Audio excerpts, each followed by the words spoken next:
Good afternoon, everyone, and welcome back to our Cooking Live with Donna.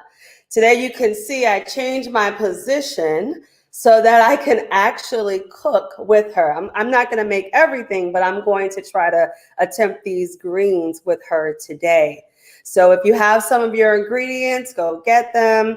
And please join in. Or if you can't do it now, you can always watch this again. And then you can cook with her at that time. We want to welcome you again this afternoon. Thank you for joining us. And we want to ask you to please share this with whomever you know so that they too can be blessed by viewing this program. I know I've learned a lot. And if there are things you've tried over the last few days, please put that in the chat so that we can see some of the things that you have tried and done over the past few days. Again, I am Dr. Christina Wells. I am the health ministry leader for the Lake Region Conference of Seventh-day Adventists. And before we get started, I'm just going to tell you a little bit about Donna Green-Goodman. She is a career public health educator. She graduated from Oakwood University with a degree in home economics and nutrition, and she earned her master's in public health from Loma Linda University in California. As a 25-year breast cancer survivor, Donna discovered the value of the power of plant foods in preventing and reversing disease. She has authored 3 books on healthy living called Something to Shout About. The second book is Cooking Up Good Health. And the third book is Still Cooking Up Good Health. And I will tell you, I have one of those books and it's awesome. She is a host and executive producer of the cooking show, Cooking Up Good Health, which airs on Bounce TV, Huntsville, and Hope Channel. And you can also visit her. She has a lifestyle therapeutics YouTube channel. And her husband, who is a physical therapist, own a Lifestyle Therapeutics, which is a lifestyle center for better health in Huntsville, where she provides wellness counseling and coaching and cooking classes. She also has a weekly show called Wellness Wednesday, on Instagram that airs on Wednesdays at 8:30 a.m. Central Time.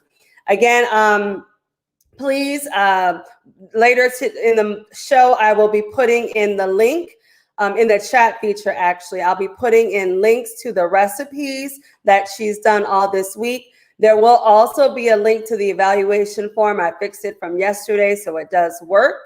And then also later on, we'll have a link to her book, her website where you can get her books, and also to another program that she's going to be doing next week, dealing with women's health. So again, we welcome you. I just want to say a short prayer as we begin. Dear Heavenly Father, Lord God, thank you. Thank you for bringing us to another day. Thank you for this Sabbath preparation day. We ask that you would be with us, be with our technology, be with the program. May it be a blessing to all who will view. May they learn to live well through their health, dear God. In Jesus' name we pray. Amen. All righty. Hello, Donna. Hey, happy preparation day, Lake Region.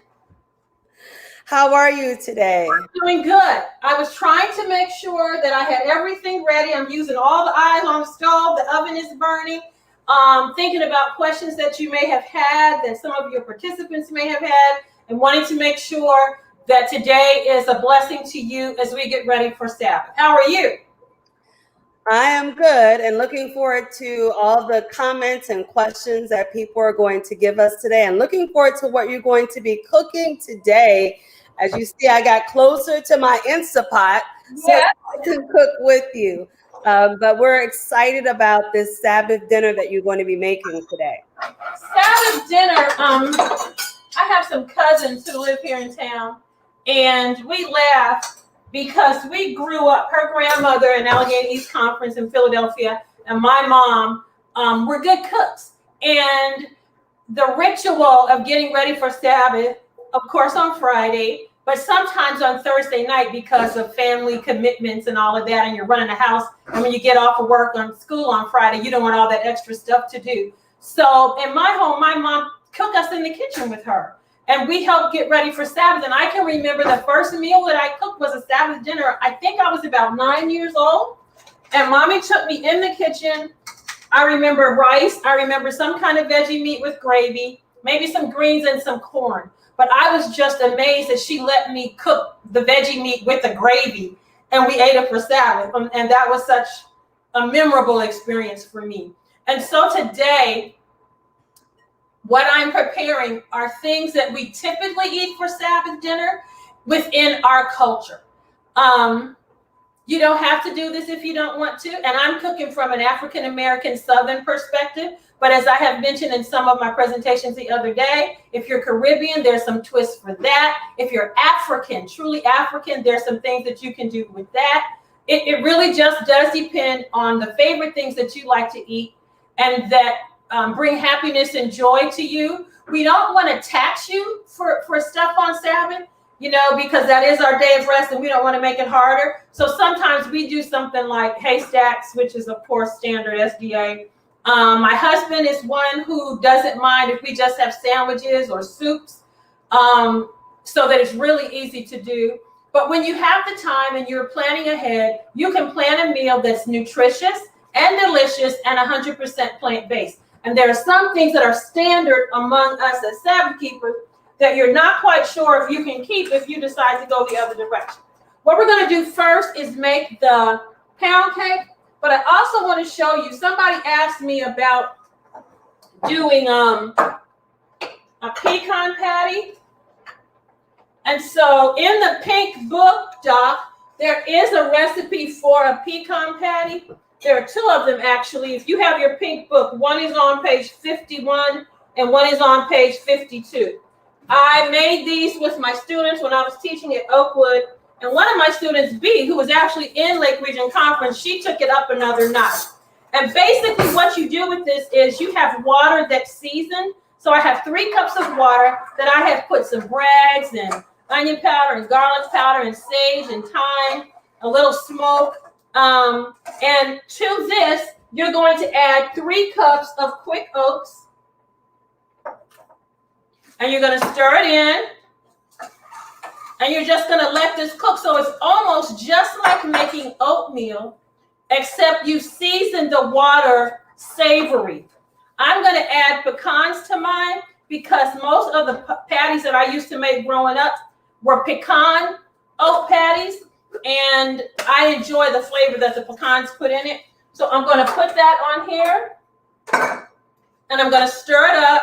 And I'm going to put it back on the stove on low. And we're just going to let this simmer and get thick. And this is a great way to make this. I think I'm going to add some nutritional yeast flakes. That always gives a good flavor too. This is a good way to do this because typically the old school pecan patties or oat patties had eggs in them. And that's what the binder was. And this way you don't have to worry about the binder. You literally just let this sit. And we're going to put this over here on the heat and it's going to thicken up. And then we're going to come back and make the patties out of it. And I'll show you how to do that. So I'm going to turn this on low and let it absorb that water. The other thing that I want to show you before we get started is what we made yesterday, which was a cheesecake. And I wanted you to see what it looked like. Where are you, Doc? It looks awesome. You're teasing me again. Well, I wanted to make sure everybody saw it in case they were interested in making it. And remember, we made the topping strictly with the fruit juice and the fresh fruit in it. And then you can see the texture inside of the cheesecake. I'm turning it opposite to what is everything. Yeah, that right there. Yeah. Right there. Okay. Yeah. It looks just like cheesecake. Yes, yes, yes, yes. And that's tofu. Tofu and non-dairy cream cheese. And you see the crust? Oh, looks good. Doesn't that look delicious? It does. Yeah, yeah, yeah. and it tastes good too. So that's that. You could do peach topping, cherry topping. You could mix different flavors inside of it if you wanted to make like a sweet potato cheesecake. Any of those variations you could do by adding it to the batter. But I wanted to make sure that I showed you that first. Awesome. Okay. I also want to show everybody the book. Here's the book, close up to again. And those oat patties are on page 51 and 52. So get your book. Okay, so the next thing that we're going to do is get the cake in the oven first, because that's going to take some time on a lower oven, and then we'll turn the oven up for the mac and cheese. I've already added 3 cups of all-purpose unbleached flour to the bowl. If you don't want to use any flour that is whiter flour, then you can use whole wheat flour. I had a student who was that way when I was teaching at Oakwood, and what I told her to do was to sift it several times so that it would lighten the texture of the cake. And her cake had a little more yellow color to it than this one does. Then I'm going to add 2 cups of sugar. And what I often say when I do this recipe is, comparing it to the one that I used to make, I would probably do 3 cups of sugar to 3 cups of flour, a pound of butter, and maybe 4 to 6 eggs. So we've totally eliminated the eggs, and we've cut the fat in half. So while there is still sugar in here, there are no eggs, there's no milk, there's no butter, and the amount of sugar that's there is less than it would normally be. Then I'm going to add baking powder, and I mentioned the other day the differences in the baking powder that I use. I like to use featherweight because it does not have aluminum or baking soda, both of which are harmful to the body. Then I'm going to add some salt, teaspoon of salt. And you should have the recipe there with you if you got the download. Right. So someone asked, I know that about the recipes, they are all if you look at the description of the program on Facebook and YouTube, there's 2 links there. The first one is a link to all the recipes. The second one is the link to the evaluation form. And please complete the evaluation form so that we can bring more great programs to you. Now, someone asked, the recipes that you cooked this week, are they also in your cookbook? Some of them are. I would say they're in a cookbook. I don't remember which one it is. Okay. But they're in a cookbook for sure. The cheesecake and stuff, yeah. Between Cooking Up Good Health and Still Cooking Up Good Health, the mac and cheese. Yeah. Yeah, they should be able to find it. And you can also go online to the YouTube channel, and I'm demonstrating a bunch of it. Awesome. Okay, next thing I'm going to do is add some margarine or oil. In the original recipe, I called for, I think it was,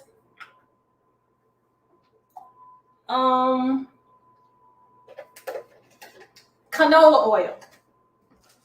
And this is from 25 years ago when I was still using canola oil, but it seemed to be challenging and a stumbling block to people, so I stopped using it so that it wouldn't be a disadvantage to them. Canola oil comes from the rape seed, which is a little seed. So it comes from a good place, but people are concerned about the way that it's manufactured. So if that's not what you want to use, you can use another vegetable oil. You can even use light olive oil, and it would be fine. So in here I have my fat. I'm going to add 1.5 cups of milk, and I'm using vanilla soy milk. But again, if you like almond milk or oat milk like my husband does, you're welcome to use that. Then what we're going to do, in place of the eggs, we're going to put 1/2 pack of the silken tofu. And I usually just open it and squeeze 1/2 the pack in. And often when I do this, if I'm having Sabbath dinner here, because I grew up here and we've lived here for the last, 15 years now, Abby? 15 years. A lot of folk, when they're in town, they're out here for dinner. So it's rare that I just make one cake. And that's a good thing because you're only using 1/2 pack per cake. So you can literally make 2 cakes at the same time if that's what you want to do. Next, we're going to add our flavoring. And we're going to make this one a lemon cake. So I'm going to put in 1 tablespoon of vanilla.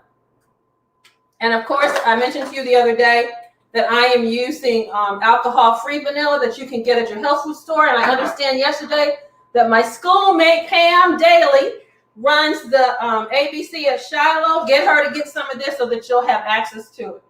Then I'm going to add a tablespoon of lemon flavoring. And the brands that I'm using are Simply Organic. The other one is Frontier. And then I use Spicery Shop. So I have in here now my fat, my milk, my tofu, and my flavorings. I'm going to put this on the blender.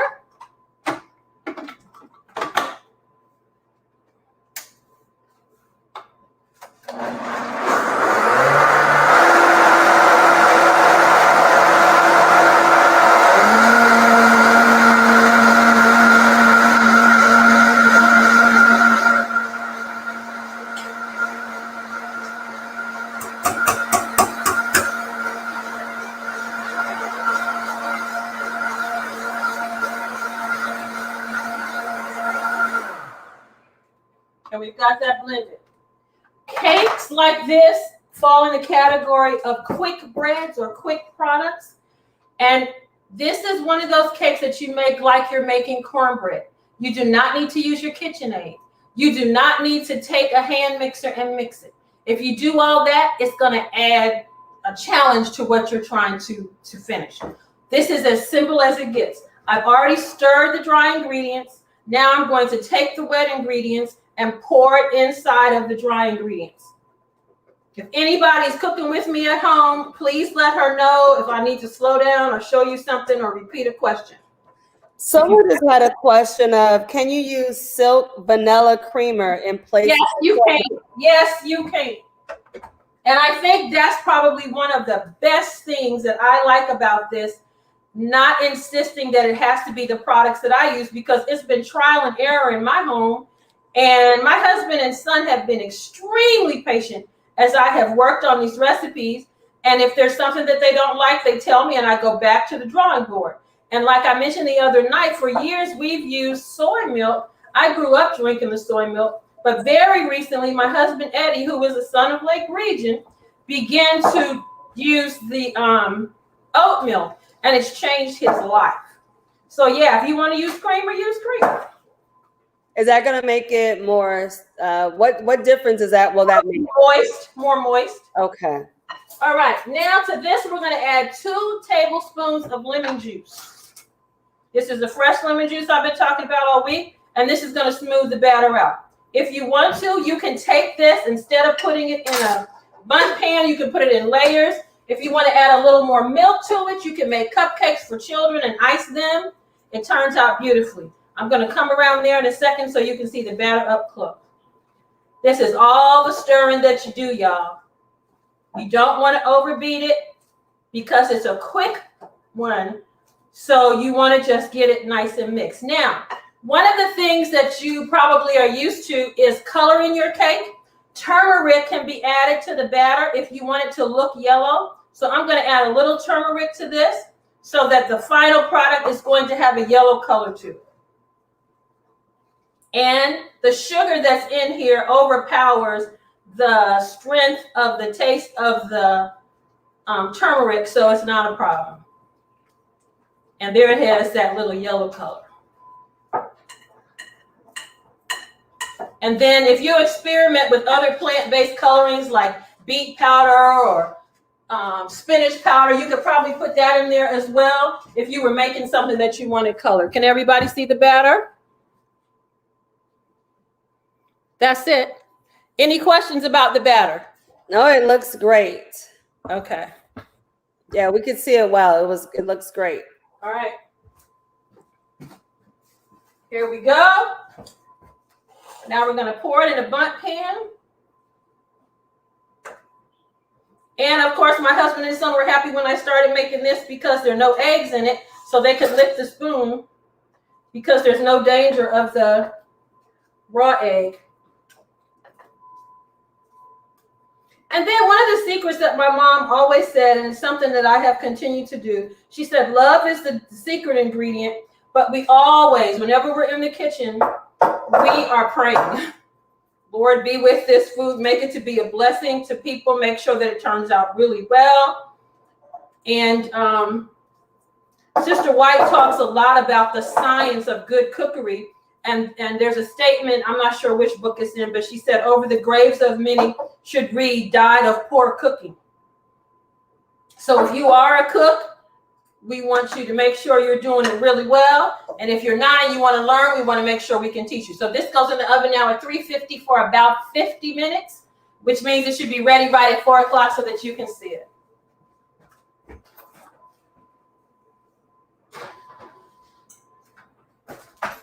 Questions about that?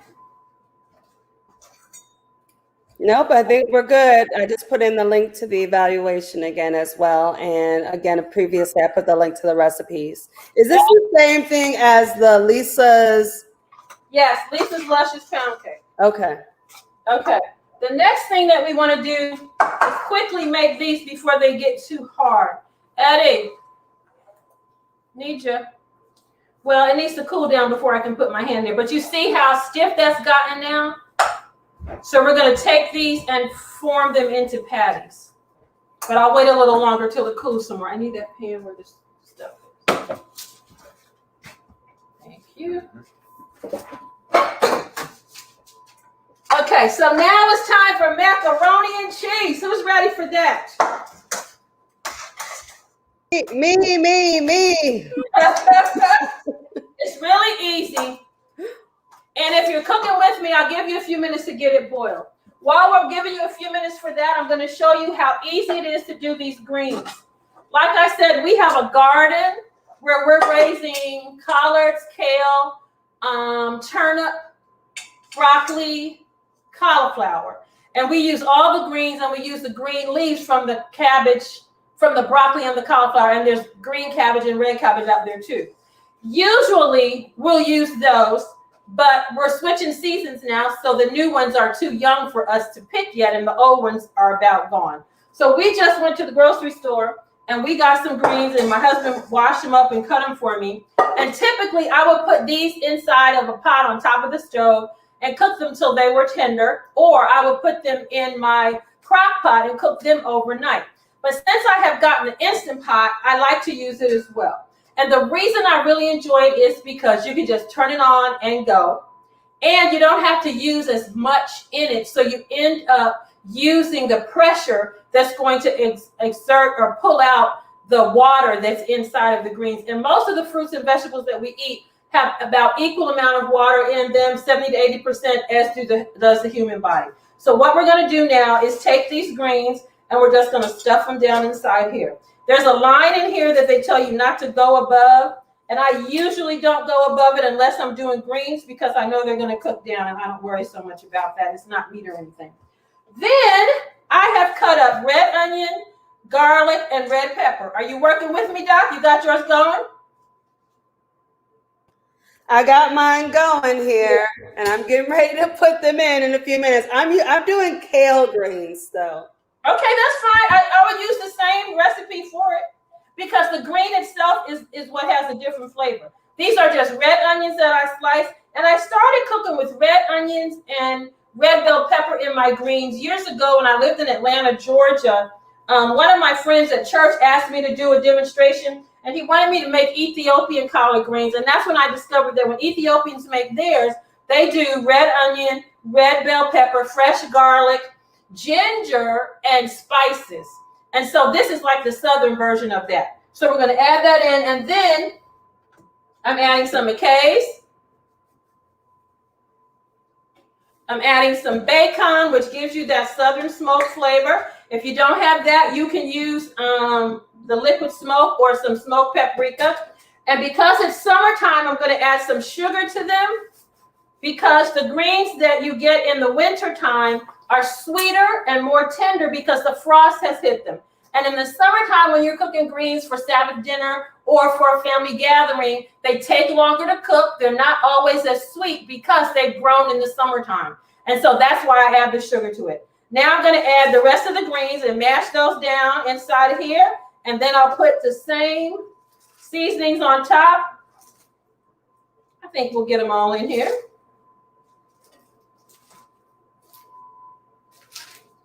How's it going, Doc? She probably got her hands in the stuff and can't say. It's going well. I have a question. Now, I saw one of your shows before, or maybe it was on Facebook, and you mentioned this pepper-like seasoning. Yes, pepper. And I have fallen in love with it. And they canceled it. No, we still have it. Well, I'm going to order some from you because we can't get it anymore. I get it from Apple Valley in Westmont, where I live. Okay, well, I'm going to send you an account so that you can get me some, because literally this pepper-like seasoning, I have stopped recommending it because I can't find it anymore. But this you use in place of black pepper. Yeah, it's awesome. It is amazing. I think there's licorice in here. I'm not sure what else. There's garlic in it. But my sister-in-law was struggling to stop eating black pepper, and when she found this, she was good to go. So yeah, if you have some of that, put that in there. And if y'all can get some over there at Shiloh, get it. And I'm gonna send you something so I can get some more. Okay, so now we're gonna put the rest of the onions and the bell peppers right on top here. And you mentioned that someone this morning was talking about making greens with coconut milk. You can do that as well. I know that is very similar to a recipe, callaloo, where you use coconut milk and veggie fish and tomatoes in it. So you can do that as well. And my students, like I said, that were Caribbean, they often did theirs with coconut milk. Okay, I'm going to add some more McKay's. I'm going to add some more bacon. And you put as much or as little as you like, and a little more sugar. And then the beauty of this is you don't have to add a lot of water. I'm going to add about 2 cups of water. Make sure that it's down there on the bottom. And literally, this kind of saves the day if you come flying in from work and need to do something really quickly. And if you haven't had time to get the greens and cut them and all that, go to the grocery store and get those greens that are already cut in the bag, and they work just as well. I'm going to add a little bit of olive oil to these because I like the way that it makes them shine, and it gives a little flavor to it, maybe like a tablespoon for the whole pot. How's it going, Doc?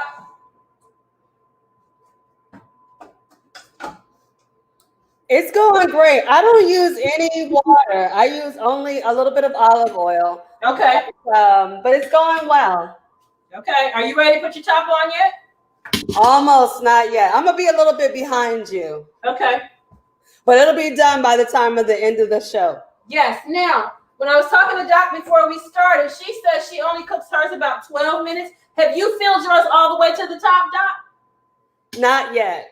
Are you going to? Yes. Okay. So you're not sauteing yours today, right?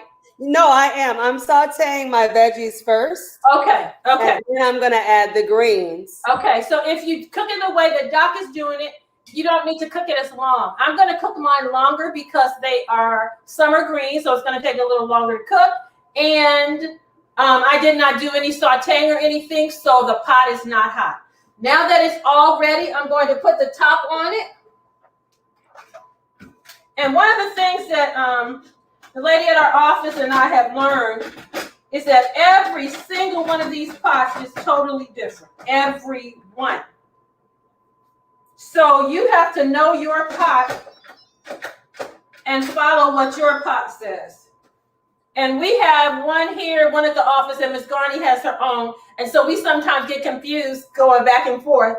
But make sure that you're cooking it on manual or pressure, and that you're just going to cook it. For me, it's going to be 20 minutes. Now, I mentioned the other day when I cooked the beans in here that if you add whatever you're going to cook and you put hot water in it, it won't take as long to heat up to get to where it's ready to cook. So that's helpful information. Or if you're doing like Doc and saute and stuff, then of course it's not going to take as long to set up either. All right, next we're going to do this macaroni, and it's ready.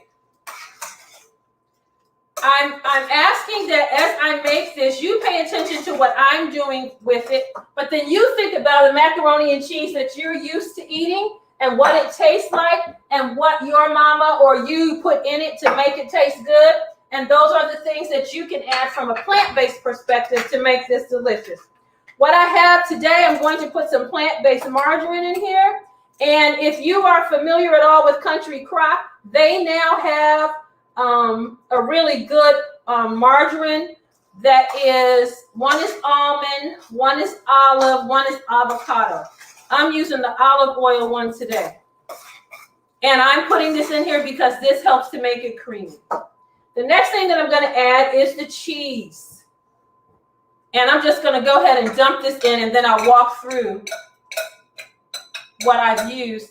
And I'm going to set this back on the stove where it's still kind of hot so that the cheese can melt.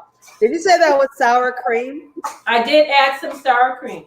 Okay, that makes it more creamy. Yes, and I have a friend who adds vegan cream cheese to her. She likes the way that sets up for her. And of course, I mentioned the other day, those of you who are used to putting eggs in your mac and cheese, you can use the just egg if you want to give it that texture that you're used to, if that's what you want. I used to cook it with eggs, and then I stopped, and my family was very happy with what I came up with.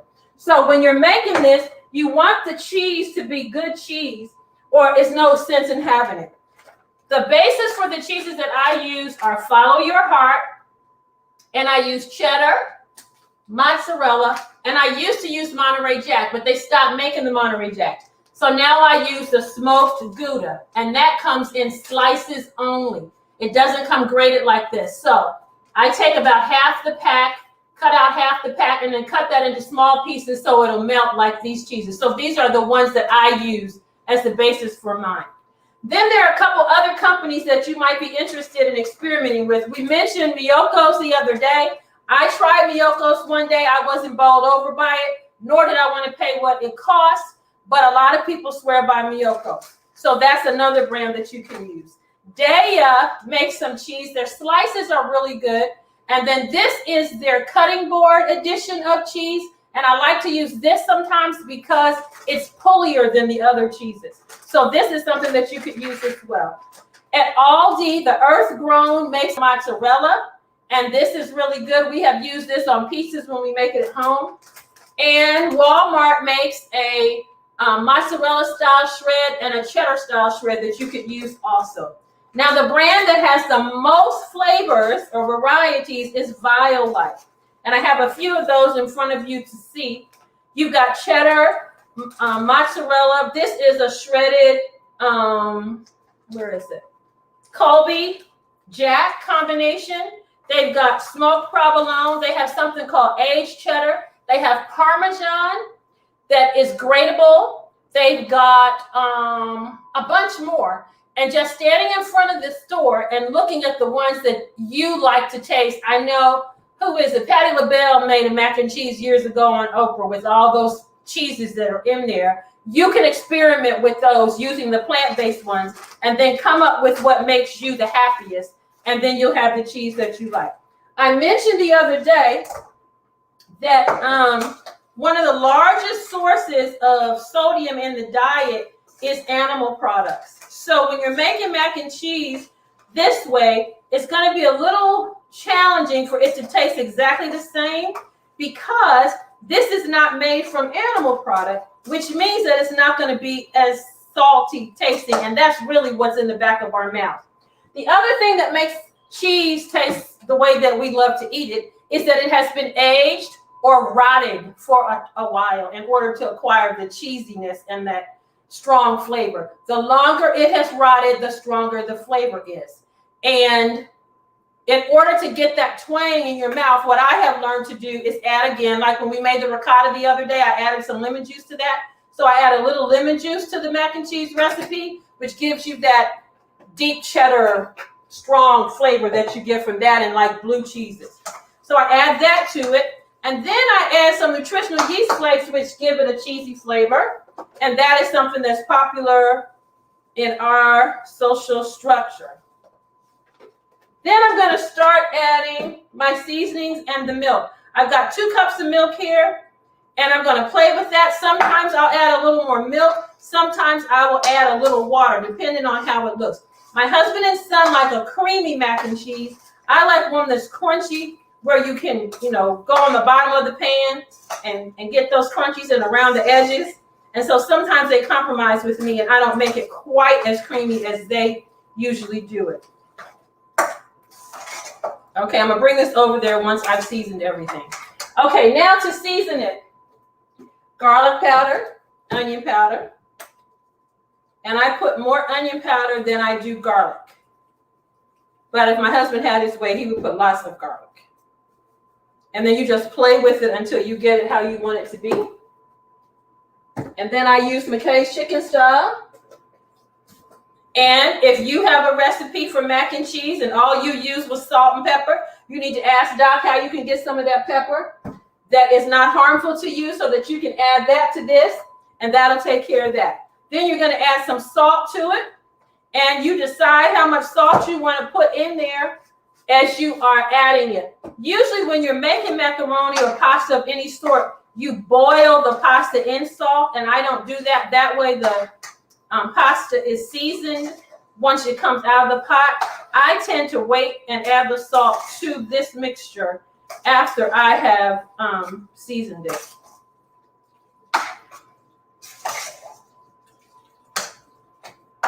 Okay, now this is usually when my husband shows up in the kitchen. I'm gonna taste this and see how we're doing.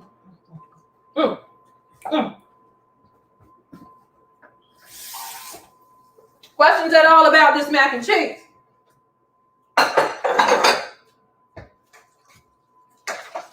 It looks good. Are you gonna come and let us see it when you finish? Yes, I'm gonna put it back on the stove for just a couple seconds.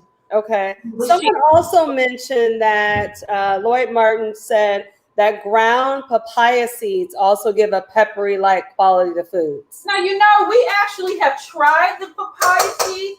If he knows of a brand that's really good, let us know, because we've been experimenting at the office and the ones that we've gotten hasn't done it for us. So is it a certain kind of papaya? Is it a certain brand of papaya seed that we need to be getting? Because we were really disappointed. I don't know. Maybe he'll put it in the chat again and let us know. Okay. All right. So we got that going. Any other questions? No, someone's plant-based Karen, who's been joining us all 3 days, said that she's still at work. So when she gets home, she's going to make these recipes. Okay, plant-based Karen, we're sorry you can't be here with us today. All right, the pan. Now, the cake that we're making today and this macaroni and cheese freeze really well, if that's the case that you need to do, so you don't have to worry about that. And if you're the type of person who makes a roux when you make your macaroni and cheese instead of dumping it in like that, you can also do that with the non-dairy milks and cheeses and then pour the sauce over the macaroni. Now, I was saying that, what difference does making the roux make? Well, for some people, they like the way that it creams up as a sauce and everything is evenly distributed. I like the way the cheese pieces are in there and they get pulley when you serve it. So that's why I do it this way. Oh, okay. I have done it both ways. But this is the easiest way. And then for those of you who are interested, on our YouTube channel, there's an old version of me making the macaroni and cheese and the pound cake that you can watch again once we're done with this. Yeah, this tastes yummy. Okay, I'm gonna bring it on over so you can see it. Everybody there? Looks like mac and cheese to me. Yes? And then we're going to pour it in the bowl. It looks great. I didn't want to interrupt the picture. Oh, they were looking at it? Yeah, but it looks really good. Okay. And then we're going to pour it in the pan.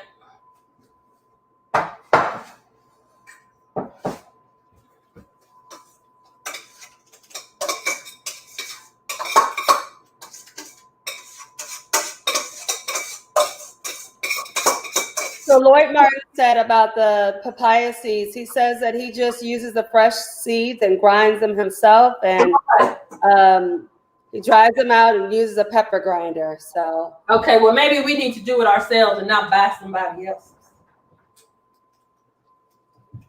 Okay, so Pamela asks, do you grease the pan?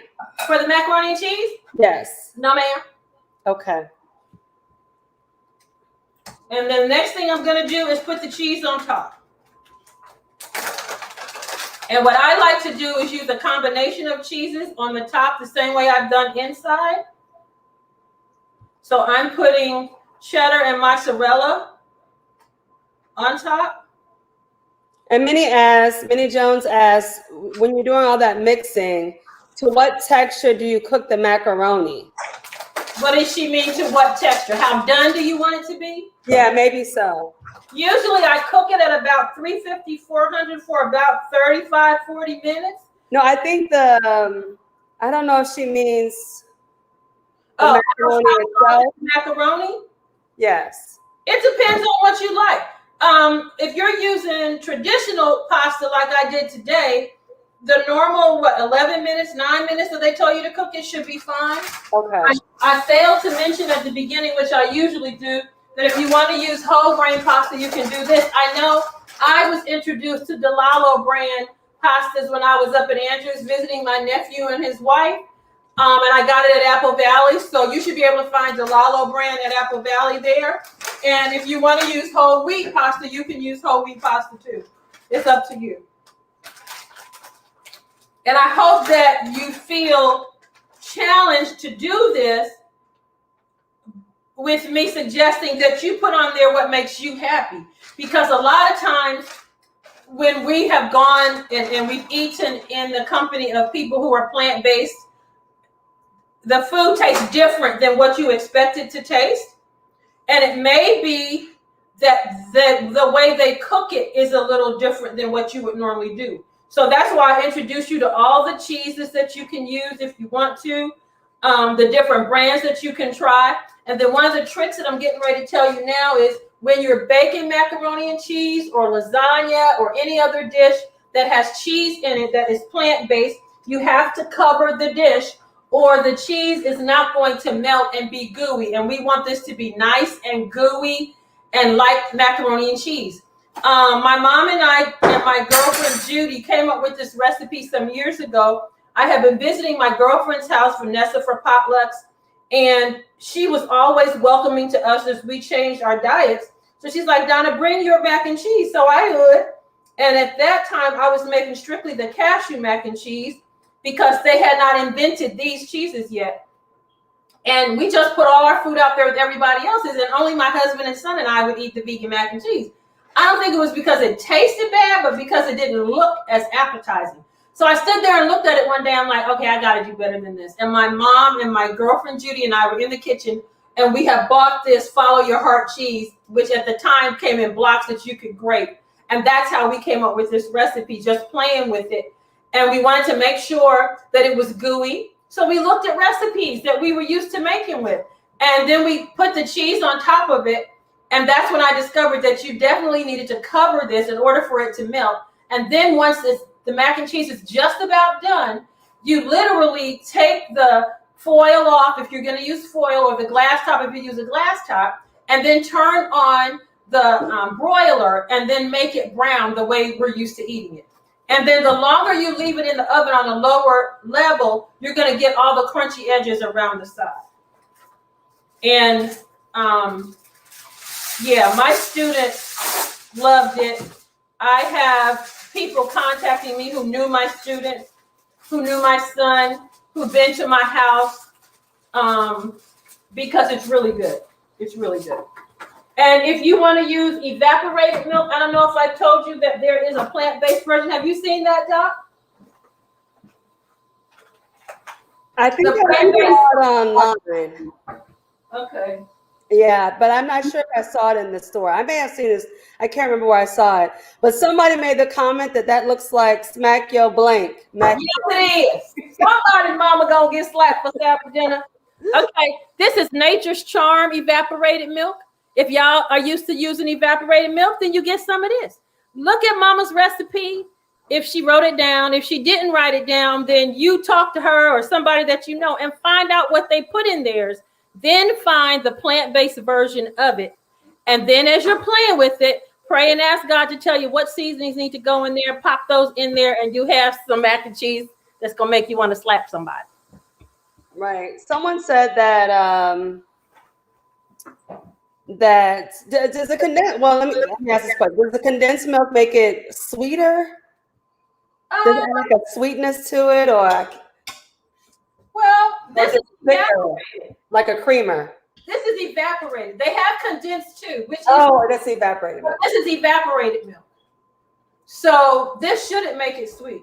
Okay, that's dairy and soy free, rich, tasty, and vegan. And I remember growing up. I put that in the fridge.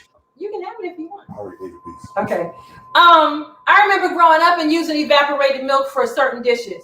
And if it's creaminess that you're looking for, remember now, these non-dairy products are not as high in fat and cholesterol and saturated fat as your milks are. So they're not going to be quite as thick and creamy, but you can definitely make that happen. And if you want to, you can add flour and make the roux or add flour to your mix to thicken that up some as well also. Okay, I'm going to sit this here because we're waiting on this cake. Let me see, maybe I can put it in the oven. Check and see if there are any questions, Doc, while I'm making this change here.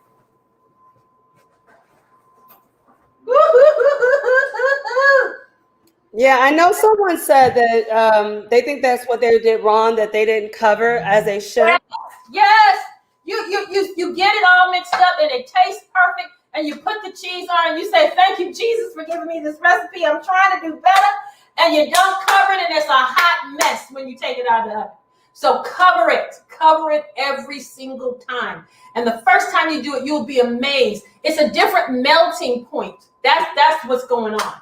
And the animal product melts more quickly without steaming. And this has to be steamed in order for it to get real melty. So add the top to it. I'm going to go ahead and slide this mac and cheese in the oven next to this cake to get it started, and it's rising beautifully. You all are gonna love it. Well, I think we would love it more if we could eat it. Here we go again, Doc. Here we go again. Maybe you should make a visit to Lake Region in person so that we could eat some of this food. We'll see what God has planned. Okay, now you asked for the little burgers, the oat burgers. So I'm going to show you how I do these. And you know how when you're making regular oatmeal and you have some left over, it gets thick like this? This is what you're trying to do. The first time my mom and I made these, I was like stunned. I could not believe it. You can now take these if you want to and roll them in your hand, or you can do what I'm about to do and use this burger press. You can get these burger presses at home stores, no problem. And they're easy to do. So what I'm going to do is take some of this mix and put it here.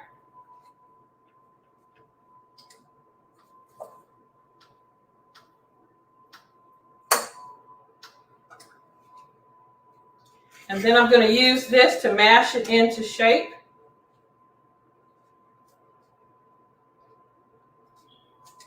And when it comes out, you have these cute little burgers that have grill lines on them. I'm going to come over and show you once I get them done. And then you put these on your pan and you bake them in the oven. If you want them thinner, of course, you can make them thinner. These are kind of thick like burgers. When I was a patient at Wildwood, they made these one day and we went on a picnic, and I didn't know that this is what they had made for lunch. And when we got there for lunch, they're doing burgers, and I'm like, uh-oh, we got grillers today. And it turned out that it was nothing but oat burgers, but the presentation made all the difference in the world. Now, in our home, when we do oat burgers, we don't eat them plain. We always do them with gravy. And so I would probably make a gravy to go over these. You put them in the mold, you mash it down like that to get the lines. Then you take it out And you slide it off. And you put it on your pan and bake it. Questions as we're doing this? And I don't see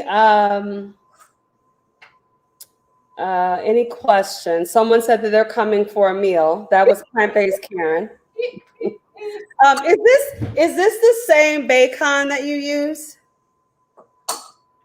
Yes. Okay. Yes, I've been using it so long that I have jar containers when they used to sell it big. Okay. So that's why mine is the size that it is. And what I do is I buy it in bulk and then I fill up the containers. Okay. Yeah. And if you all have Apple Valley stores and something at Shiloh where you can get this stuff, make it a commitment of the conference to have this stuff available for you. And it's not all the meat products necessarily, but the seasonings. If you can get the seasonings, there's another recipe I think that's in that book that I make pecan patties out of that are straight up pecan. These right here are oat pecan patties. And you could also use walnuts in here if you want it. But it's the seasoning that makes a difference. So these have more of a beefy flavor to them. But if I wanted to make it like a fish patty of some kind, I could put some of the fish seasonings in here, the kelp, and that would give it that flavor. So you want to make sure that you have access and that it's not very expensive. And your seasonings are far less expensive than the veggie meat. Right. Someone asked where you can get the bacon. Now, here in Chicago, I'm in the Chicagoland area, and I bought this from the Apple Valley in Westmont. I know it's also available at the Shiloh store. And then I'm sure it's available if you have an Apple Valley near you. I also order from Country Life there in Michigan. Okay. And you're able to get all of that online. And when we first moved to Huntsville, we used to drive back to Atlanta regularly because back then they didn't have all the stuff that we were used to getting in Atlanta for our journey to better health. And then they started to get more, but there were still some things that I wanted and couldn't get. So we would order from Country Life Natural Foods. And with the cost of the food and the shipping, it was still to our advantage to order it. Awesome. So you should be able to get the big jars of the vanilla flavoring from them. I usually get nutritional yeast flakes, maybe some gluten flour. And then I said yesterday, something that I demonstrated, I use pecans in. And if a recipe calls for a pecan meal, you do not have to spend extra dollars for the pecan meal. You can literally just take your pecans and put them in the blender and blend them into meal, and you'll have pecan meal, walnut meal, whatever kind you want. Awesome. Somebody asked, where did you get that burger press from? You know, my girlfriend and I, Glenda, we traveled together and we both love to cook. I don't know if these stores are even open anymore, but there's a kitchen outlet store that's at the outlets. And we were able to get these, and we got our KitchenAid, really good price, and a bunch of other stuff. But I've also seen them at places like Bath and Body Works. And they may have them at like a Walmart or a Target too. But we found the different sizes at the kitchen outlet store on the highway. Y'all asking the good questions. So we'll bake these until they're brown and you can flip them. And then if you decide that you want to make like little breakfast sausages out of them, you can add more sage to it and give it a sausagey kind of flavor. We had a clinic in Atlanta where we helped patients. We did a project with the Office of Minority Health, and they had patients come from a primary health care center to our clinic who were at risk for diabetes or may have been suffering from diabetes, hypertension, wanted to lose weight. We did a 2.5-day outpatient program, and that might be something that you're interested in, Doc. And one of the things that we did was hands-on cooking classes. And we used to make these oat burgers for them, or they would make the oat burgers themselves. And of course, we know that oat is excellent when it comes because it's high in fiber. So it's really good if you're trying to get your cholesterol down. it's just a good thing to have. And this way, you know, as good as I have another recipe that I think is in the pink book for millet patties. If it's not, I know it's in the first book. And millet is actually an African grain, if I'm remembering that right. But I don't know how many of us in the hood or those who live in the suburbs who have relatives in the hood are used to cooking with millet. And so one way to help people to reach them where they are, more often than not, they're going to have some oatmeal. And these are just Quaker Quick Oats, Walmart Quick Oats, Kroger, whatever your grocery store is up there, oats that you can use. It doesn't have to be anything special at all. And then, of course, if you wanted to, you could also make this into a meatloaf if you wanted to, and bake it in a pan like you would meatloaf and put barbecue sauce on top. You could add curry to this if you wanted to. Stella asked, do you spray the burger press first? Say it again. Do you spray the burger press first? I haven't sprayed it since I've been using it this time. You could if you wanted to. And I think that was one of the things that was challenging for me to believe when I started eating this way, because I grew up where you put a lot of fat on stuff and you sprayed everything and all of that. And I discovered that you didn't have to. You can go totally oil-free if you want, or you can go lighter oil. And you're surprised at how well it does. And I think part of the reason this works so well is because when you're cooking this way, you're using the whole food that has oils in it. So like when we make the grits, when we make the whole grain grits, they don't get all dry and hard like Aunt Jemima grits do, because those grits have been processed and all of the bran and the germ, where the oils and the healthy components are, have been taken out.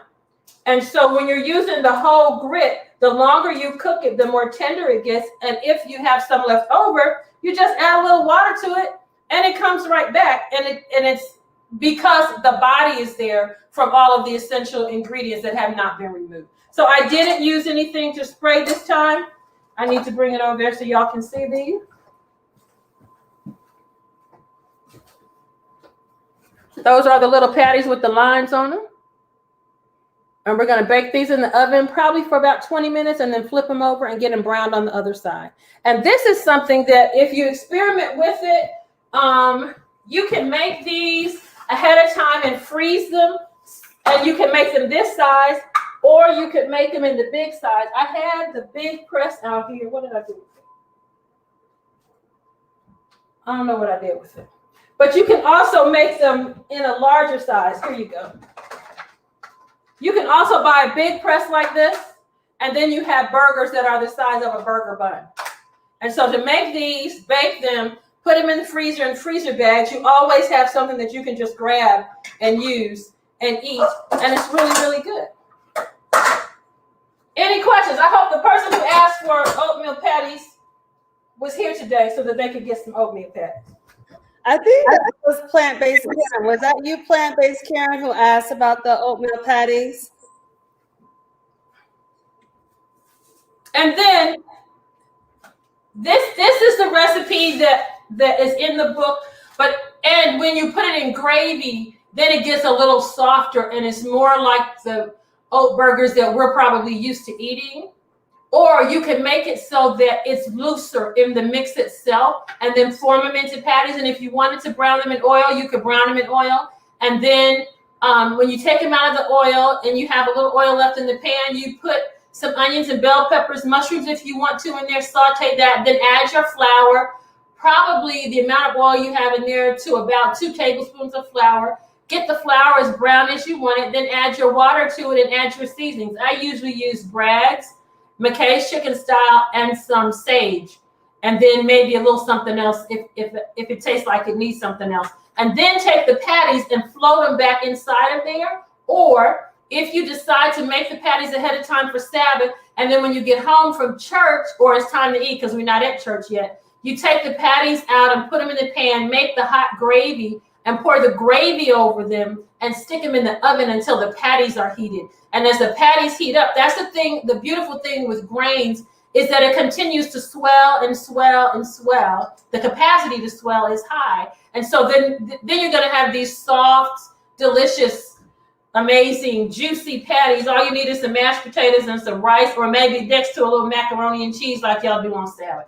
And the benefit of eating this way, the person who asked the question about the oil, I know in our community, we laugh about having the itis after we eat. And the itis literally is when you feel drunk and sleepy. And that is literally what's happening because you have poured all of this fat into your bloodstream and the body is trying to move it through and it can't do it. So your blood becomes sluggish and you get a little sleepy. When you're eating a diet that's high in fat and animal fat, especially, and all that processed stuff, then the body's not able to do what it's supposed to do. So you get the itis after dinner.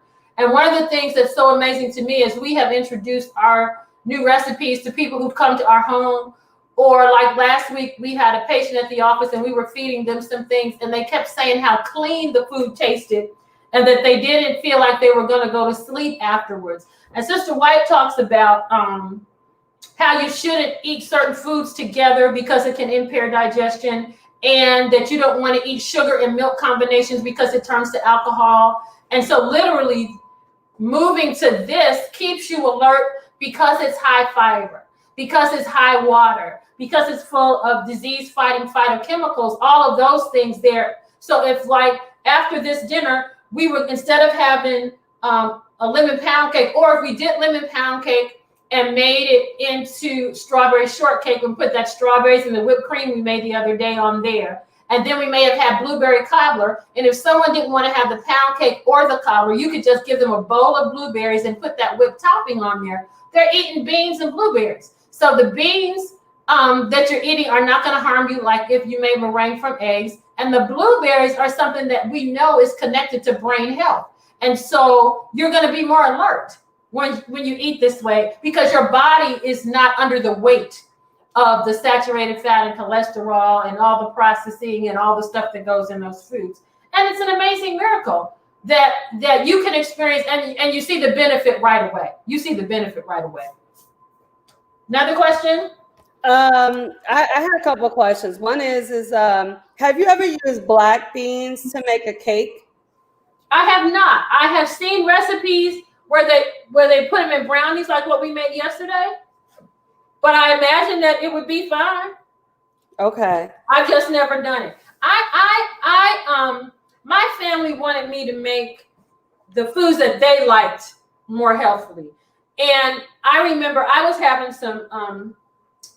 some complications with my bowels, and we didn't understand what was going on. And now I know that the problem is the scar tissue from my breast cancer surgery has switched things around inside and it's pressing on stuff, and that's what changes it. But we didn't know that at the time. So I'm talking to my doctor and he says, well, we probably need to eat more fiber. And I'm like, what? He said, yeah, you need to eat more fiber. I said, well, I'm vegan. He said, what's that? So I had to explain to this surgeon what a vegan was and let him know that I was already at a high capacity of fiber. So I wasn't necessarily interested in adding beans to brownies or a carob cake, because the carob was fiber and the flour was fiber, and I was fine with that. When I was a patient at Wildwood, they made cornbread one day, and I was so happy we were going to have cornbread. And when I got around to it, they had used corn flour, wheat flour, rye flour, and some other kind of flour. And I'm thinking, why y'all didn't just use cornmeal? And that would have been just fine. So for me, that wasn't what my family wanted. However, if you're interested in incorporating some of those things, you can do it. And if you're adding that to it, it would probably add to the moistness. It would probably give it more body because it's protein. And then the sweetener that you put in it would override the taste of the bean so that it would taste like it was the cake that you wanted it to be. Okay. Have you ever made a sweet potato cake? Or someone made me a sweet potato cake once, and it was absolutely awesome. I have not. I have tasted one, but I haven't. Part of my challenge with making cakes was I was a pretty good cake baker. And when we started eating this way 25 years ago, we didn't have all of these leaveners. And so I was trying to use air as the leavener to make a carrot cake or to make a sweet potato cake. And it mixed beautifully, it tasted beautifully, and it baked beautifully. And then when I took it out of the oven, it flattened right back down. So now that I have started playing around with other leaveners, I probably would experiment with something like that. And last week was the first time I had made a carrot cake in 25 years. And it was on it. And I used the garbanzo bean juice as the leavener in it. And it rose, stayed up. The texture was good. It was moist. I did the cream cheese icing using the non-dairy cream cheese, and it was absolutely delicious. Awesome. Another question? Anybody in the chat? I don't see any questions right now. They're having dinner with us, John. Okay. The other thing that I'm supposed to be showing you how to make is this veggie chicken. This is the bag of veggie chicken that I buy from the Asian market. Were you able to get in touch with your friend, Doc? This is vegan. I did, and I think that's the one I've had before, but I did, and she's going to connect me with some. I didn't get any for today, though. Okay. Well, this is it. This is it. And it comes in a bag like this if you want to buy the big bag, or it comes in a little bag that might have 4 or 6 sticks in there, and the little bag is green and white. So this is the bag that I use. And y'all, this is as hard as this recipe is. It's not hard at all. You take a knife, you open the bag, you pour the meat in the dish that you're going to bake it in, like that. And then, if you want to, right now, you could add barbecue sauce to this. There's a barbecue sauce recipe in the book, Donna's Mama's Barbecue Sauce, that you could pour over this and bake it in the oven. If you had a curry sauce, you could take the curry sauce and pour over this and bake it in the oven. If you wanted to fry them just like they are, you could pop them in some oil and they would get crispy because they have a little skin on them. These actually remind me of fry sticks that we used to eat when I was a child 50 years ago. You can take this when it's thawed and pull the pieces apart if you wanted to make something like chicken and dumplings, or if you wanted to make a chicken salad out of it. What I wanted to do was to find a way to make something that tasted like roasted chicken, because I kept seeing people talk about a roasted chicken breast. I was raised in a vegetarian home and was never interested in eating meat or meat product. Well, meat. I didn't like the meat products. My mother made me eat them. But I noticed that people love this chicken. And one of the things that you should consider, as Lake Region has offered this for you, is the reason why it's important for you to give up those animals. When we take meat and heat it, the act of heating it softens the fat that's in there, and it activates a carcinogen. If we take that same meat and marinate it like what I'm about to do and put it on the grill, and there's a charcoal grill, as the meat is heated, the fat is melted, a carcinogen is activated, the fat drops down into the charcoal, and the smoke comes back up, another carcinogen is activated. And then if we leave the meat on the grill till it gets crunchy, more carcinogen is activated. And this is why in Leviticus, God is clear that you can eat this chicken, but you are never, ever to eat the fat or the blood. So they did a study out in California. They were looking at men in a community, and they were stunned to see the extremely high amount of prostate cancer among the African American men compared to the white men who were all living in the same community.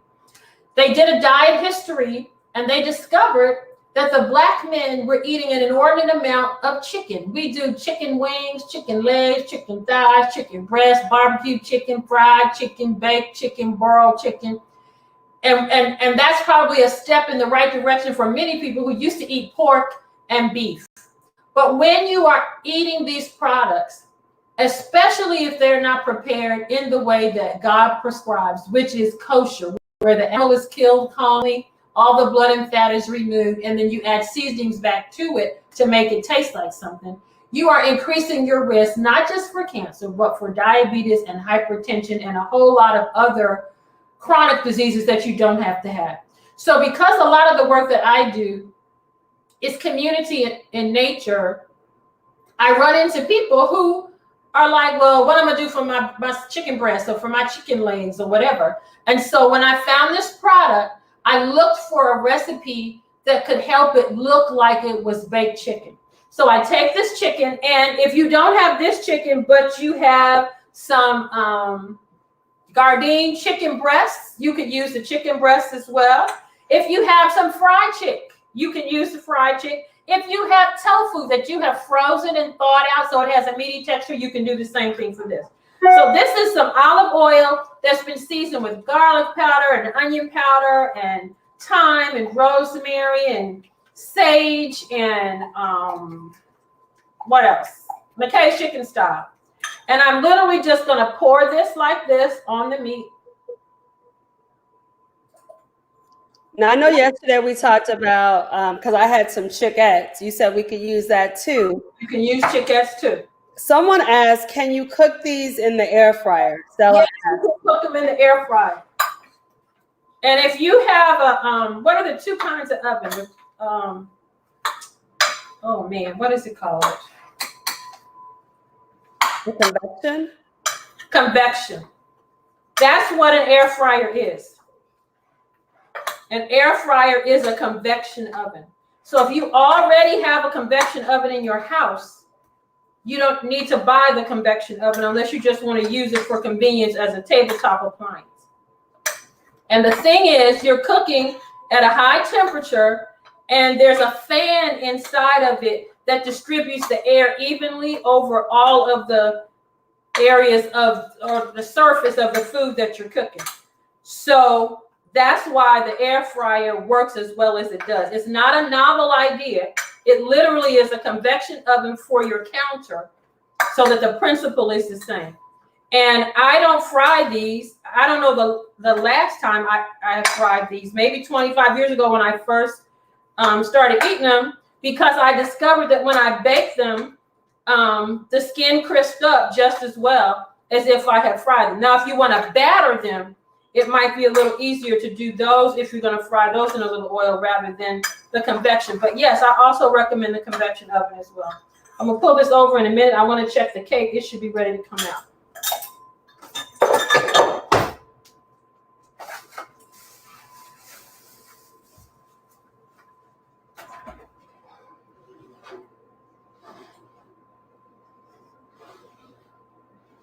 Almost.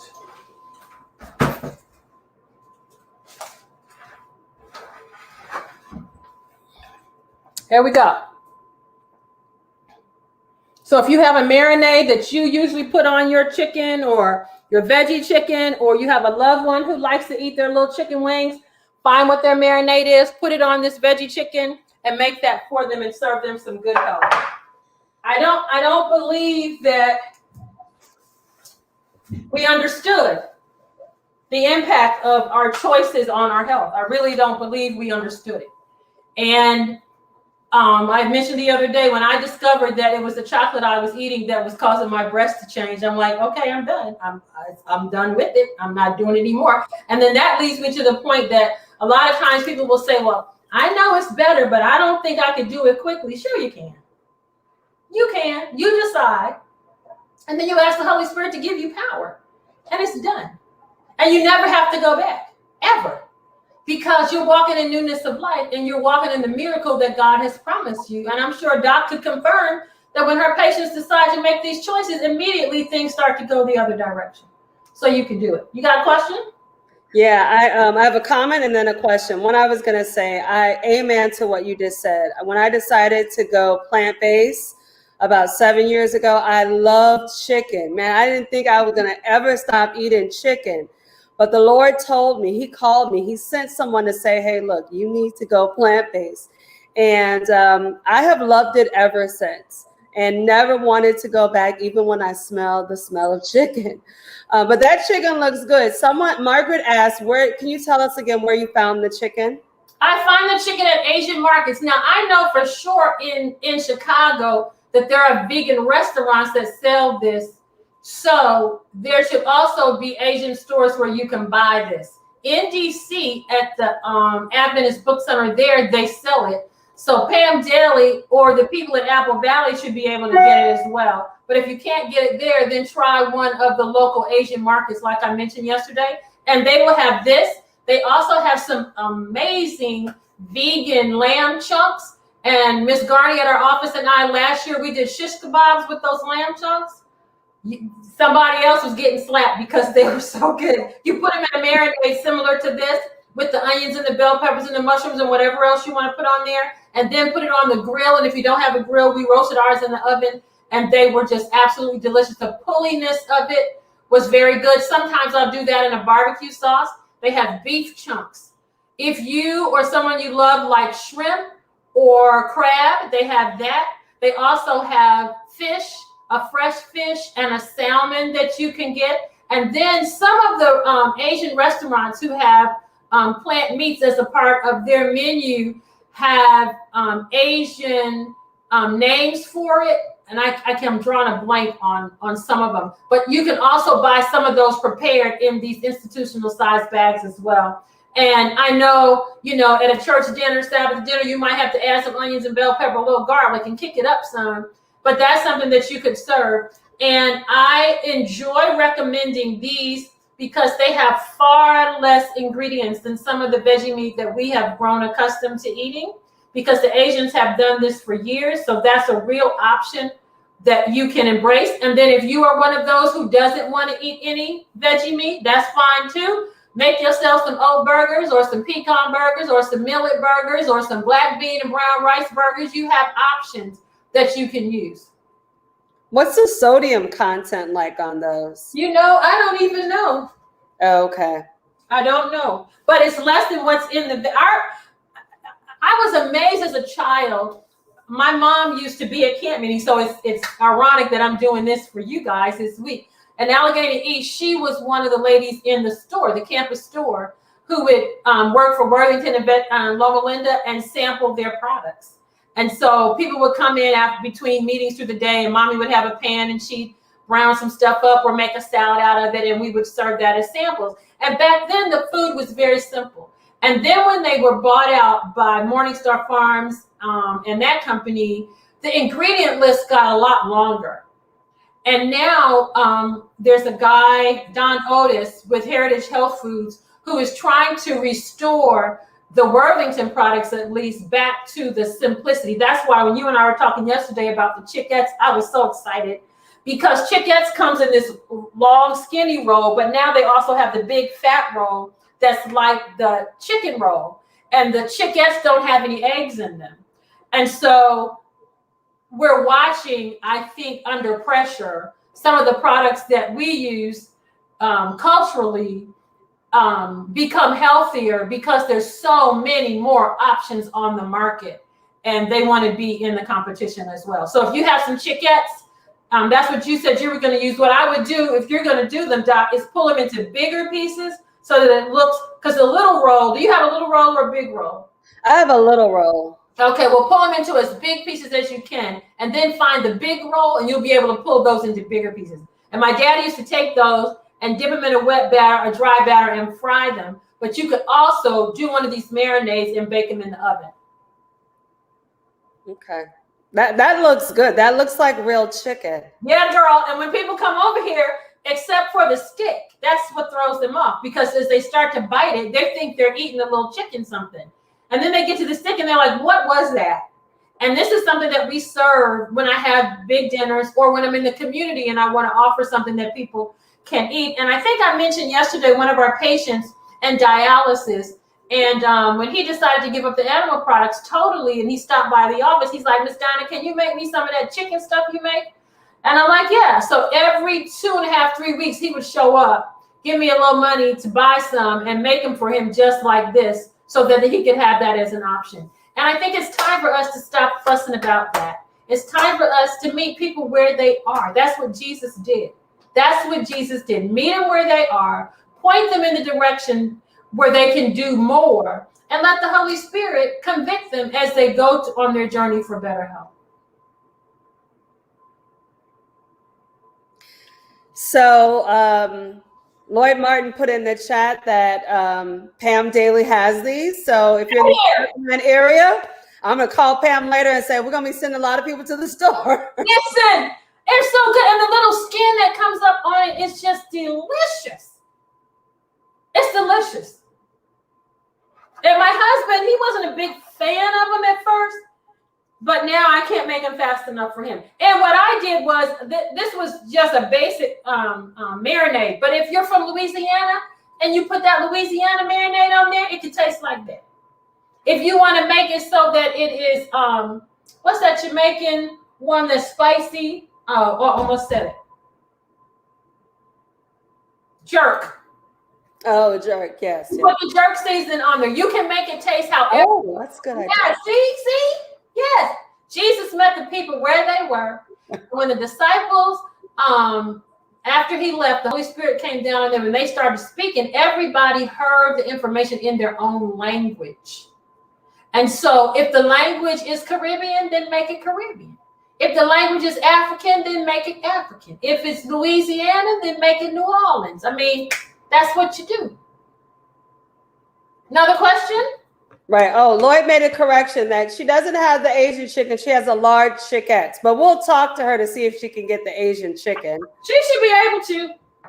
And someone asked again, can you just go again briefly through what you use for the marinade? Yes, that's in the recipe pack. Is it on here? I don't know if it's in this book or if it's in the, but it's in your handout. The holiday handout. It's in there. I use a half a cup of oil, garlic powder, onion powder, McKay's chicken style, thyme, rosemary. I think I may have added parsley today and some smoked paprika. And then if you want to, you can add the hot pepper, red pepper flakes. And if I had some of that black pepper seasoning, that would be on in there for sure. But I didn't want to even mention it because I can't get it anymore. But alas, the Lord has sent you to me. Hallelujah.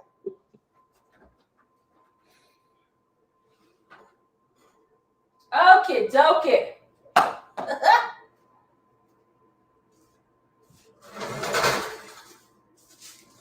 Okay, now I'm going to turn the oven up and get this mat going.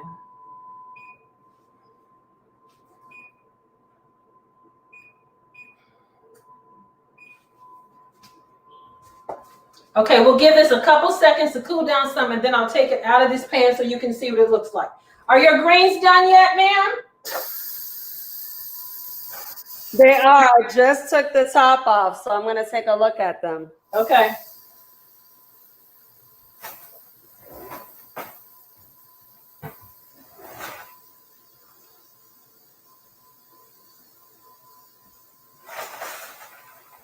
Now the cake is too hot for me to put a glaze on it, but if I were going to glaze this, I would take some of that confectioner's sugar, squeeze some lemon juice, fresh lemon juice in it, and stir that up and then pour that over it so that when you slice the cake, you get sweet. And when you taste the icing, it's like a sour sweet, and it's really, really good. Let's see what these greens look like here. Sabbath dinner is ready. And I don't know what time the sun sets up there, but y'all should have some time to go. Now yes, Lord, make you some dinner. They smell so good, Doc.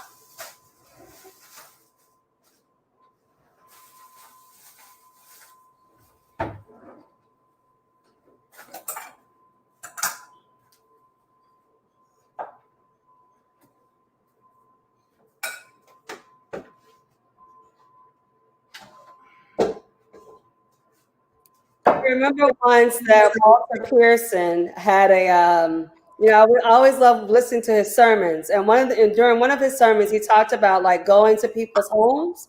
Yes. You'd always be scared if you heard a can open.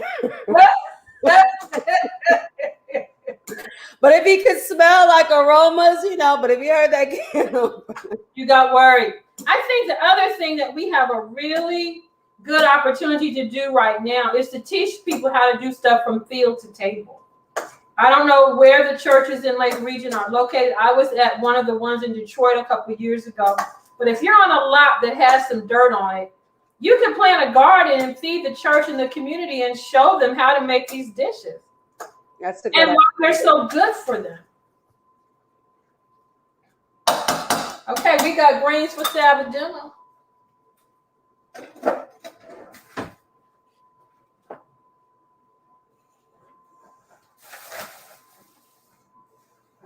Oh. Y'all see the greens?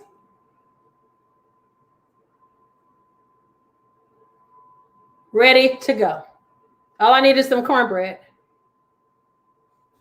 And I mentioned yesterday about decolonizing your plate. There is a dietitian that I follow on Instagram who is about affirming our cultural foods. And we all know now that kale is a really popular green. But she wants you to know that collard greens have as much or more of the nutrients that kale have. And so don't let folk talk you out of your collards and your kale and your mustard and your turnips and your callaloo. Make sure that you keep eating those things. And then cross-culturally, whether you're Asian, Hispanic, African, we use a lot of beans. So make sure that you're eating a good variety of beans. I used to make a veggie bean patty, and we know the Muslims sell the bean pies. So there are options to do that. And then you need to figure out some things that you can use to thicken it so that you don't have to put the eggs in it. And if you're going to make a bean pie like the Muslims do, and you whip those beans up real good and sweeten them really good and put them in a good pie crust, full of fiber. There's a statement in either Councils on Diet and Food or Ministry of Healing that says that everywhere around the world, God placed all the foods that the people in that part of the world would need. And because we are uniquely brought to this country from the continent of Africa, a lot of what God gave us initially still is on the mainland. We were fortunate enough to bring some things with us on the boats that we integrated into what we eat here in America. And then because of the way technology and everything is, we can go to Google and find out some stuff that is native to Africa and add them to what we do. So make sure you do that. Then I want to encourage you to follow the Slave Food Project. Google that. I'm not sure. I think it's slavefood.org. Dr. Columbus Batiste, who's a cardiologist, and his buddy, Eric Walsh, who is I think he's internal med and doctor of public health. They have started the Slave Food Project. And for the last year during COVID, every Friday night at 6 o'clock on Facebook and on their YouTube channel, they've been encouraging us to leave the mentality of the slave food, not the beans and the greens and all that we were eating from the garden, but all of the other stuff that we had to make do with that is not healthy for us and that was not part of the African dietary blessed by God before we were brought over here. So that's a good resource for you. And then I believe I've already put in the chat, and she should have shared with you that next Thursday at 6 p.m., I'm doing a live presentation called Black Women, Breast Cancer, and Chronic Disease. And we have one woman who is a breast cancer surgeon who promotes plant-based living to her patients. Another woman who's doing research at Harvard on the why behind plants for our health. Another woman who is the epitome, in my opinion, of healthy living as far as how she eats and lives. And she's internal medicine, lifestyle medicine certified, and she loves to get her patients off of medication. Then we have another one who is a doctorate in psychology who's going to talk about the impact of trauma on us. Every woman that I've met in 25 years who's had breast cancer that I've gotten to know has been experiencing some type of trauma, whether it was physical or emotional abuse or some kind of stress in their lives. It was I always saw it. And then I began to see the same symptoms in my life and realize and recognize the impact of stress.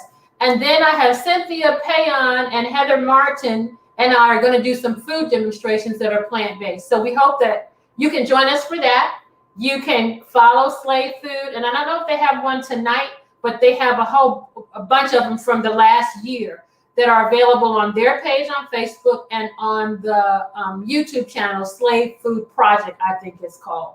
And it's something that will change your life. The interviews that they've had over this last year about the effect of our choices on everything from some of the top experts in lifestyle medicine are affirming what God told us at the very beginning. And as a public health educator, it's been my purpose to talk to people about how that's what public health is about, helping people's lives to improve.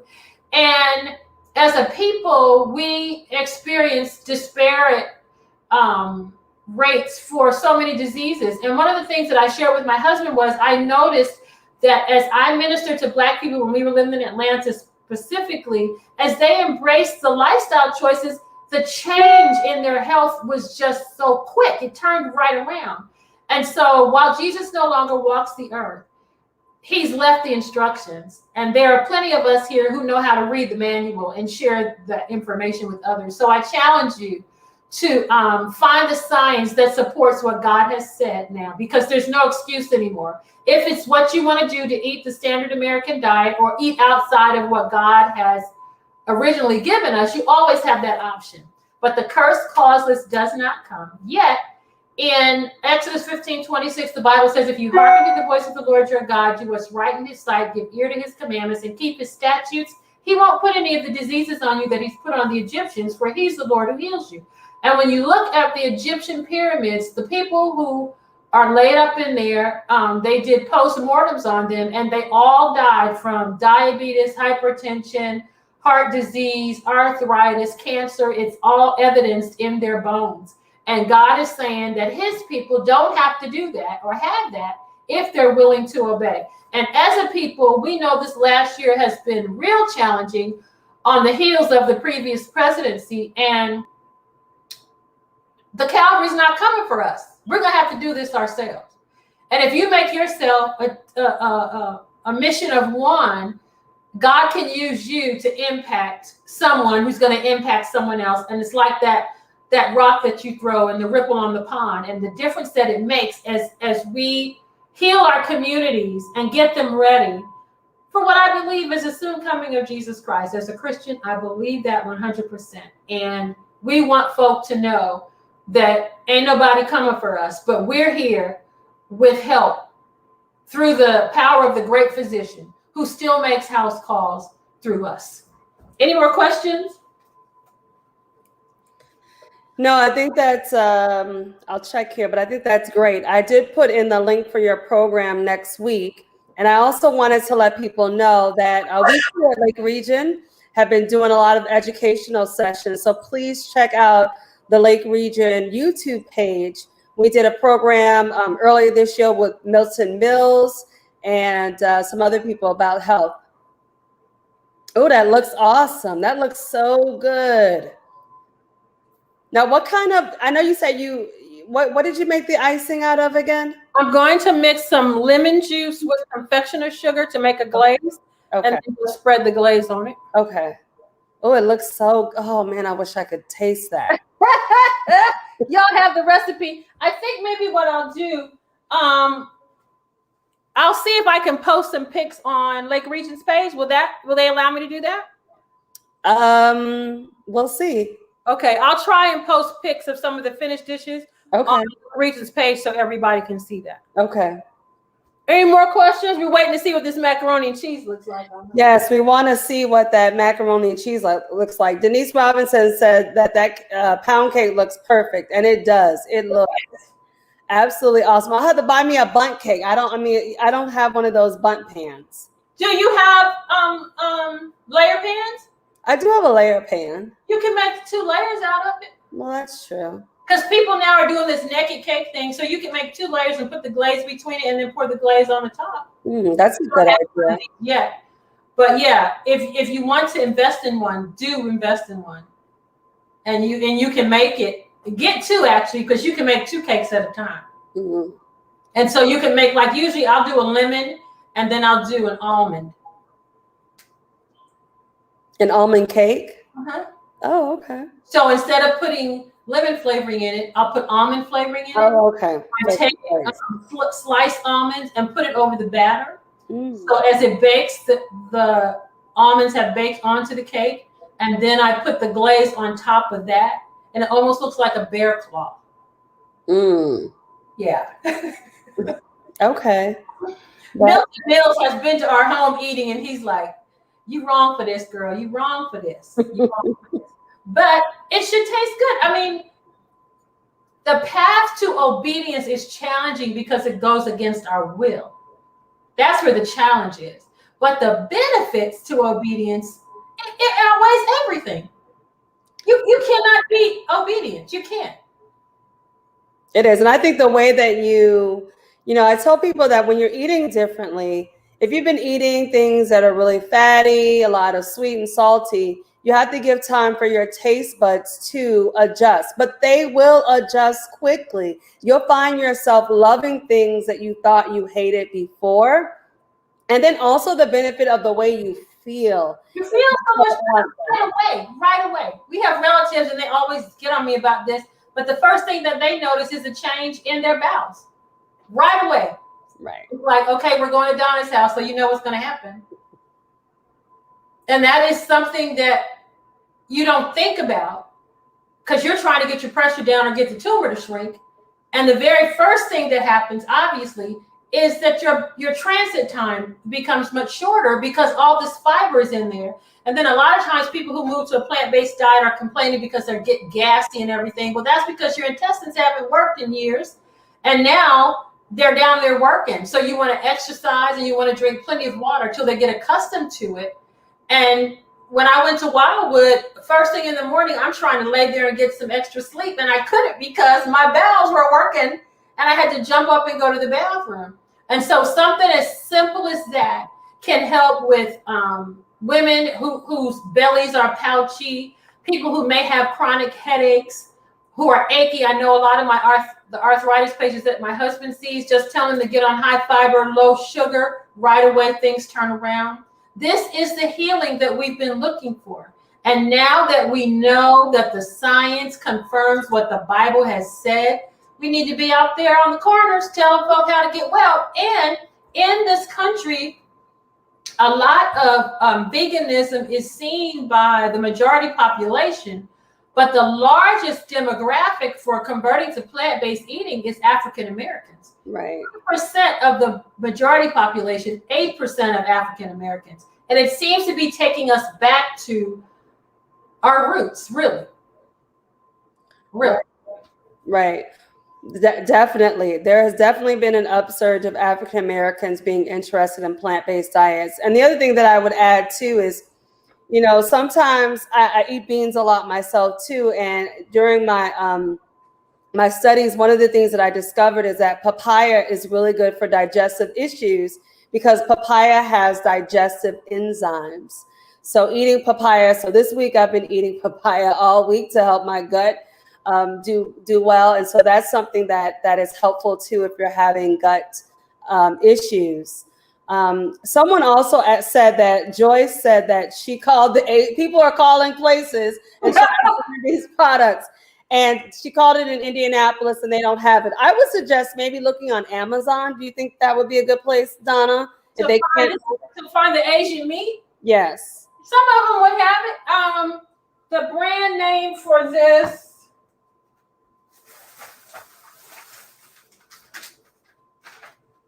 Verisoy, Verisoy. Google that and you should be able to find places where you can get it. Right. That's what I would suggest if the stores don't have it. Okay, what I'm going to do is I'm going to take this mac and cheese out and bring it so you can see it quickly. Then I'm going to put it back into brown. Can y'all see that? Yes, yes, yes. So now I'm going to put it back in the oven and turn the broiler on and brown it. And to the person who said that their cheese didn't melt, you see that it is meltable. Right, right. That looks really good. Yeah.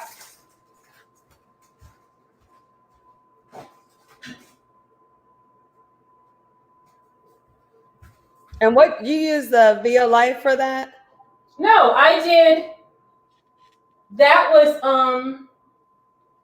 Follow Your Heart and Daya. Oh, okay. I put that on top. But again, whatever you like, you know, play with it, test the flavor, see what tastes more like what you like, what combinations you like. I do know that Daya also sells blocks, and they make them in Monterey Jack and cheddar, and I want to say Gouda. I've only been able to find those. I can get the cheddar here in Huntsville, but the Gouda and the Monterey Jack I've only seen in Tennessee at Wildwood.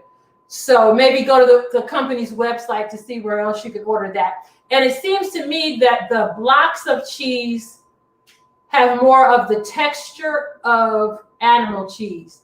And some of those cheeses you could literally do a cheese platter with crackers and grapes and that sort of thing, and it could pass for cheese. The texture, the smell, the taste is very, very similar compared to what's in the packages. And then know that because it has different properties than dairy cheese, it's going to act differently, but you get it at the right temperature and it melts right away. The tofu that I demonstrated the other day, I didn't put any cheese in, but I made myself a sandwich the next day, and I just added some cheese to it on the pan, and it melted right up into it, and put it on a bagel and had a smoothie with it. So you can play with it to get it how you want. You can make pizzas, the calzones, you can put that in there. Anything that you put cheese in, you could use this, but experiment with the different brands to see which one tastes the closest to what you're used to. And then that's the one that you use.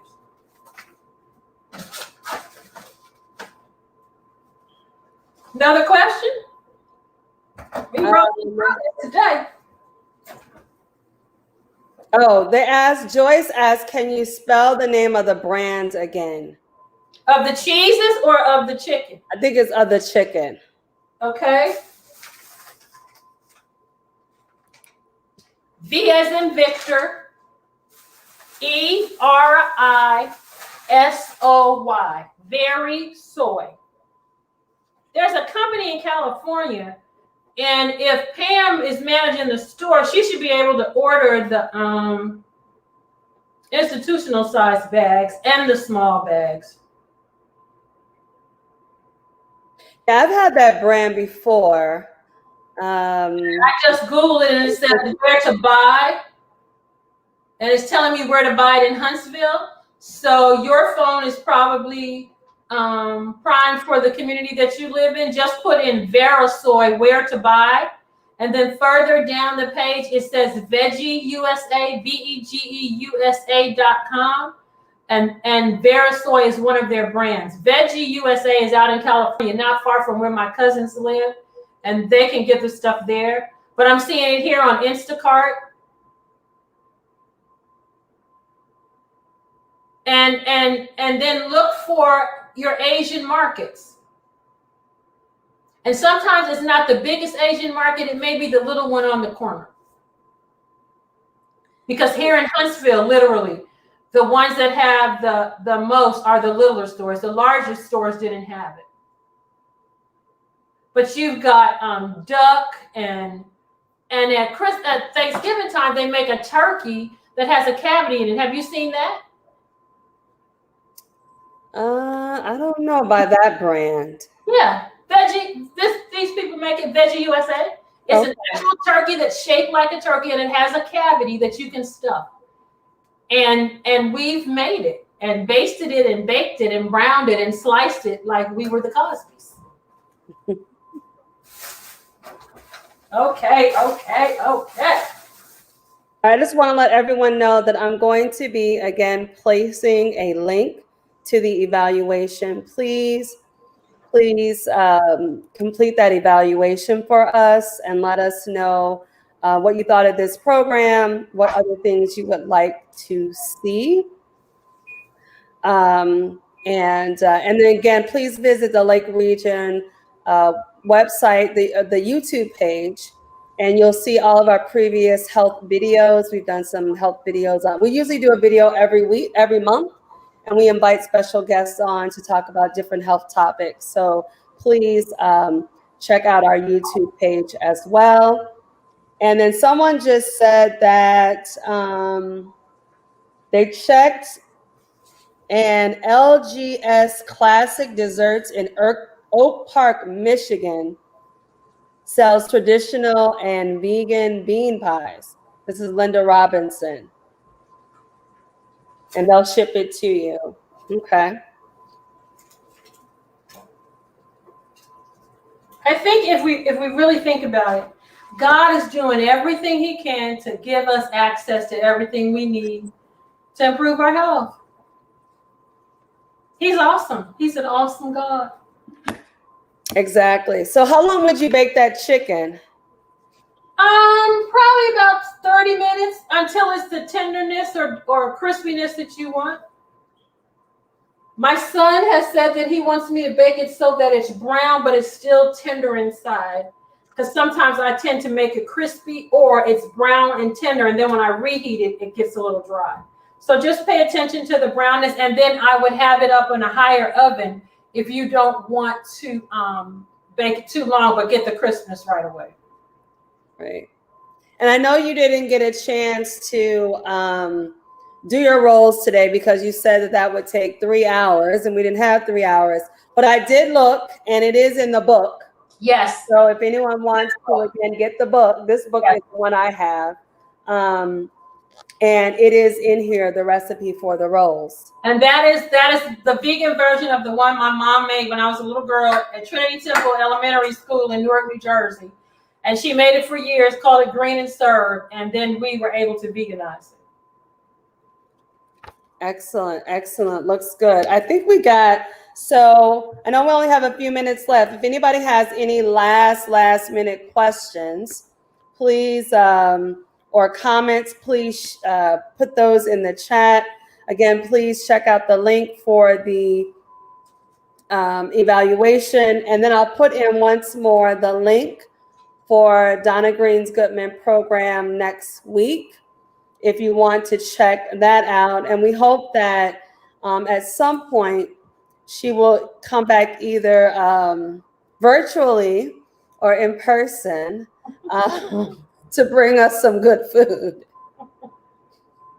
We'll let God show us what to do. Right, that's right, because God definitely led in this. So in the chat, I just put in the link for her program next week. And I was just going to show you guys my greens. I don't know if I can show you what I made. They're still in my Instapot.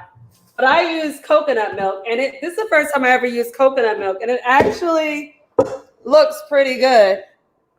And you know what? I added, I don't know if you can see it, though. You can't see it. Turn it. Move it to your right some, I think. Okay. Yes. Now tilt it towards us. Yeah. We can see it. Lift it up towards you. Yeah, there they are. I see it. I put cabbage in mine. I see. Have you ever cooked turnip greens and cabbage together? Yeah, I like collards and cabbage together because it just gives it a different type of flavor. Yes. And I love putting those together. Yes. But I'm definitely going to use the coconut milk more because that also gave it a different flavor that I've never had before. Probably a sweetness. Right. Definitely. Were there any other tips or anything else that you want to share with us before we end today? Do what God tells you to do. Eat right, exercise, get your fresh air and sunlight, go to bed on time, get your relationships right, trust and obey Jesus. That means that everybody can have health. Everybody. And God respects our experience and makes available in our experience the things that he knows that we need. And so I challenge you. I'm so thankful that we were able to work this out, but you could come into my kitchen and I could get to know some of you. And I hope that you decide to do this. Just start on your journey to better health and never look back. And then you can be the hands for Doc across Lake Region Conference. Right.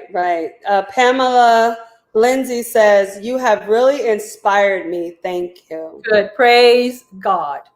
Yes. Plant-based Karen says, everything looks so tasty.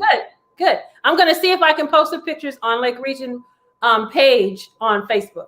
Right. And Denise Robinson says, this has been very, very good. Thank you so much. Thanks, Pam. Tell my friend Pam Daly now to hook y'all up. And listen, I'm going to be in touch with you, Doc, because I need some of that black pepper. Definitely. I had somebody not to use it because that's all we had left. I had to save it for special edition because he was shaking it on everything. I'm like, we can't find it anymore. So yeah, we will talk. Yes, definitely let me know. I'll send you some. And then maybe I can get you to send me a piece of that pound cake. I can do that. That's not a problem. Well, everyone, I just want to, again, thank Donna Green-Goodman for being with us these last 3 days. If you want to see this program again or any of the other 2 programs that she did, they are on the Lake Region YouTube page. You can watch them anytime. Please share these videos. And please especially share them with people who are not Adventists.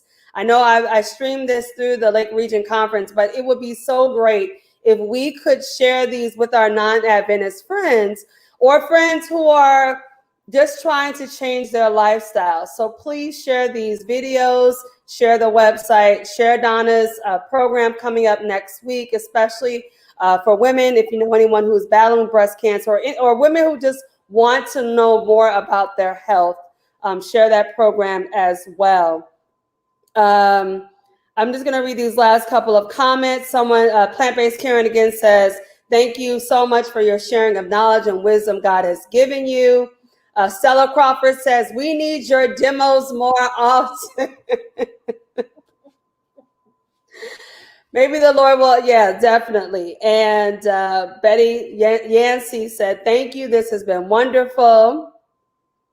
And somebody said, try sauteed rice cauliflower in your greens. I don't know if I'm ready for that yet. But if you cook it and you want me to taste it, I'll taste it. There you go. There you go. Anyway, again, I just want to thank everyone for joining us. We hope that you have a wonderful Sabbath dinner. And we hope that you have been blessed by all these programs as I have been blessed. Again, thank you, Donna, for being with us these last few days. I just want to tell everyone, have again a happy Sabbath. And we'll see you again next time. Everyone, take care. Have a good evening. Bye.